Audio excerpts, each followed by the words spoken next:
দর্শক, আমন্ত্রণ চ্যানেল 24 এর বিনোদনের নিয়মিত আয়োজন এন্টারটেনমেন্ট 24 এ। দেশ বিদেশের বিনোদনের নানা খবর নিয়ে সাজানো প্রতিদিনের মতো আজও আপনাদের সাথে আছি আমি শাহরিন জেবিন।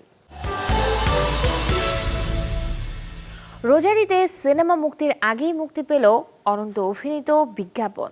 মোবাইল ব্যাংকিং নগদের নতুন বিজ্ঞাপনের মডেল হয়েছেন তিনি। সম্প্রতি যেটি আলোর মুখ দেখেছে অনলাইন সহ ছোট পর্দায়।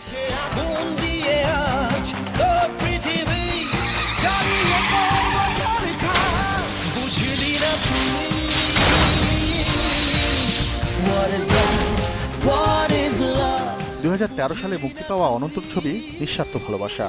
সিনেমাটির ইংরেজি নাম ছিল হোয়াট ইজ লাভ। ছবির নায়িকা বর্ষার কাছে বারবার প্রতারিত হয়ে অনন্তর প্রশ্ন ছিল হোয়াট ইজ লাভ, ভালোবাসা আসলে কি? 10 বছর পর অনন্ত দিলেন তার উত্তর। What is love, what is love, what is love. আমি জানি লাভ শুধু এখন নগদে। হাসান মুর্শিদের পরিচালনায় বিজ্ঞাপনে অনন্তর সাথে মডেল হয়েছেন শরাফ আহমেদ জীবন। গল্প নির্ভর যে বিজ্ঞাপনে দেখানো হয়েছে BMW জেতার সুযোগ। বাকিটা ভয়েস ওভারে শুনে নিন। এটি অনন্তর করা দ্বিতীয় বিজ্ঞাপন। এর আগে মুঠোফোন প্রতিষ্ঠান গ্রামীণ ফোনের একটি কাজে দেখা গিয়েছিল তাকে, যেখানে অসম্ভবকে সম্ভব করেছিলেন অনন্ত। আসছে রোজারিতে মুক্তি পাবে অনন্ত অভিনীত কিল হিম, যেখানে তার বিপরীতে আছেন বর্ষা। নাজমুল আলম রানা, চ্যানেল 24। মা হয়ে পর্দায় আসছেন চিত্রনায়িকা পরিমণি। সিনেমার নামটাও মা। যে ছবিটি মুক্তি পাবে আগামী 19 মে। আর সেই খবর জানাতে গতকাল রাতে হয়েছে এক আয়োজন, যেখানে পরিমণির সাথে উপস্থিত ছিলেন পরিচালক অরণ্য আনোয়ার সহ আরও অনেকেই। প্রথম সন্তানের মা হওয়ার প্রহর গুনার সময় মা সিনেমার শুটিং করেছিলেন পরিমণি। সে ছবিরই মুক্তির আয়োজনে ছেলেকে সাথে নিয়ে এলেন এই নায়িকা। শনিবার রাতে রাজধানীর এক রেস্তোরাঁয় মা ছবি মুক্তির আনুষ্ঠানিক ঘোষণা দিয়েছেন পরিচালক অরণ্য আনোয়ার। এ সময় সাথে ছিলেন পরিমণি। আয়োজনে জানানো হয় মা দিবস উপলক্ষে 19 মে প্রেক্ষাগৃহে আলোর মুখ দেখবে মা। পরিমণি যে আমার কাছে এক ভয়াবহ যন্ত্রণার নাম এবং ভয়াবহ ভালোবাসার নাম। মা ছবির গল্পটা মুক্তিযুদ্ধের সময়ের। মৃত ঘোষিত 7 মাস বয়সী এক সন্তানকে নিয়ে তার অসহায় মায়ের আবেগের চিত্র ফুটে উঠেছে চিত্রনাট্যে, যেখানে মায়ের চরিত্রে অভিনয় করেছেন পরিমণি। আমি কিন্তু তখন সত্যি জানতাম না যে আমি এই সিনেমাটা করতে যখন যাব তখন আমি নিজেই একজন মা হয়ে যাব। যুদ্ধের বিষয়টা একটা রূপক জিনিস সেখানে কিন্তু আমাদের প্লে করতে হয়েছে। মা মানে দেশ, মা মানে আসলে যে আসলে লালন করে ধারণ করে, আমরা এরকম কিছু একটা দেখতে পাবো ইনশাআল্লাহ। চলতি বছরের শুরুতেই অ্যাডভেঞ্চার অফ সুন্দরবন সিনেমায় তৃষা চরিত্রে দ্যুতি ছড়িয়েছিলেন পরিমণি। তবে সন্তান জন্মের পর আর শুটিংয়ে দেখা যায়নি তাকে। কবে নাগাদ লাইট ক্যামেরা অ্যাকশনে ফিরবেন দিলেন সে প্রশ্নের উত্তর। একজন মা আসলে সন্তান জন্ম দিয়েই যে তার কিন্তু আসলে দিয়ে দিলাম তারপর শুটিংয়ে চলে গেলাম, আমি আসলে পারবো না, মানে আমি আমার জায়গা থেকে পারবো না। তো আমি এই সময়টা আমার পুরোপুরি যেই আমার জীবনের এই সময়টা আমার রাজ্যের, একান্তই আমার রাজ্যের। পরিমণি ছাড়াও মা ছবিতে আরও অভিনয় করেছেন আজাদ আবুল কালাম, ফারজানা ছবি, সাজু খাদেমের মতো পরীক্ষিত শিল্পীরা। মাজহারুল ইসলাম তামিম, চ্যানেল 24, ঢাকা।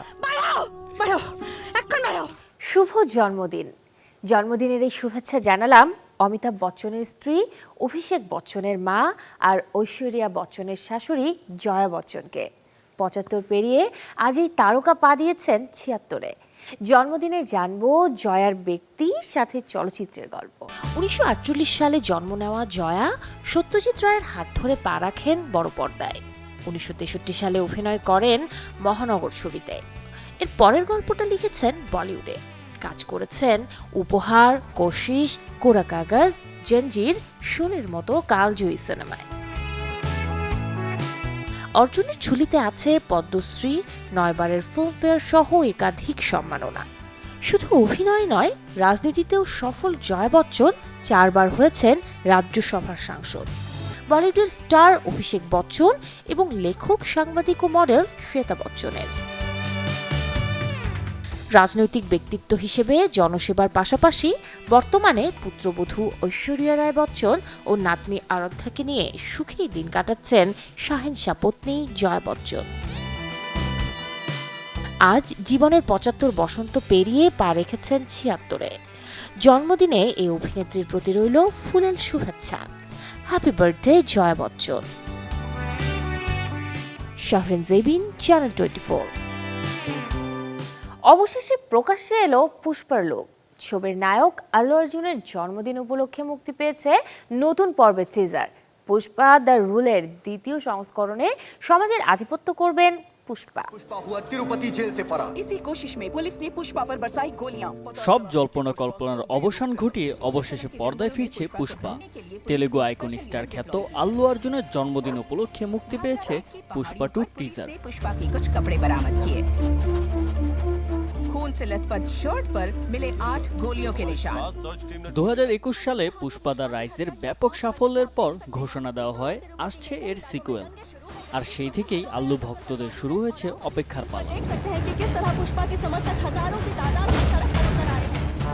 সদ্য মুক্তি পাওয়া 3 মিনিট 14 সেকেন্ডের টিজার জুড়ে ছিল পুষ্পার বেঁচে থাকা নিয়ে নানা সংশয়, যেটিতে আল্লু অর্জুনের ঝলক দেখা গেছে মাত্র 2 বার।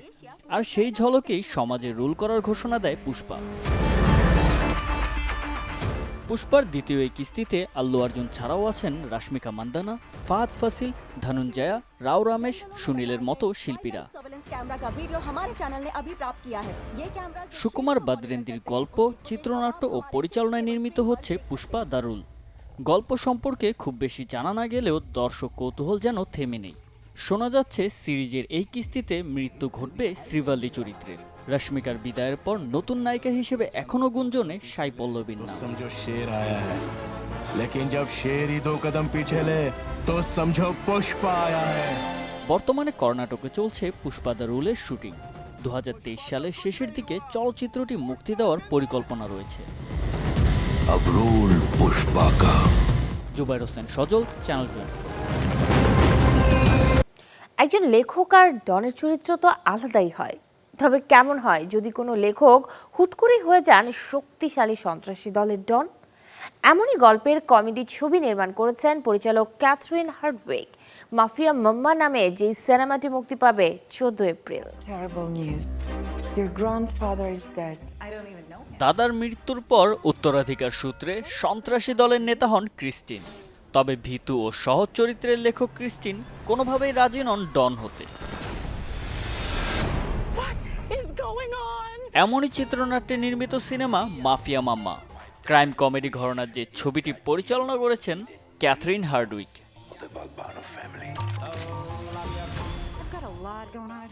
আর-রেটেড মুভিতে হাস্যরসাত্মক নানা ঘটনার সাথে সন্ত্রাসী দল পরিচালনা করেন ক্রিস্টিন। ছবিটির গল্প লিখেছেন আমান্ডা স্টার্স। মাফিয়া মামায় অভিনয় করেছেন Tony Collette, Monica Bellucci, Sophia Nomvete, Giulio Corso, Francesco মাস্ত্রোয়ানির মতো শিল্পীরা। 14 এপ্রিল হলিউড প্রেক্ষাগৃহে আলোর মুখ দেখবে ব্লেকার স্ট্রিটসের ব্যানারে নির্মিত মাফিয়া মামা। জুবাইর হোসেন সজল, চ্যানেল 24। দর্শক, এই ছিল এন্টারটেনমেন্ট 24 এর আজকের আয়োজনে। বিনোদনের সব খবর জানতে ভিজিট করুন আমাদের ফেসবুক পেজ এবং ইউটিউব চ্যানেলে। আগামীকাল ঠিক একই সময়ে আবারও দেখা হবে। সেই পর্যন্ত সবাই ভালো থাকুন, সুস্থ থাকুন, চ্যানেল 24 এর সাথেই থাকুন।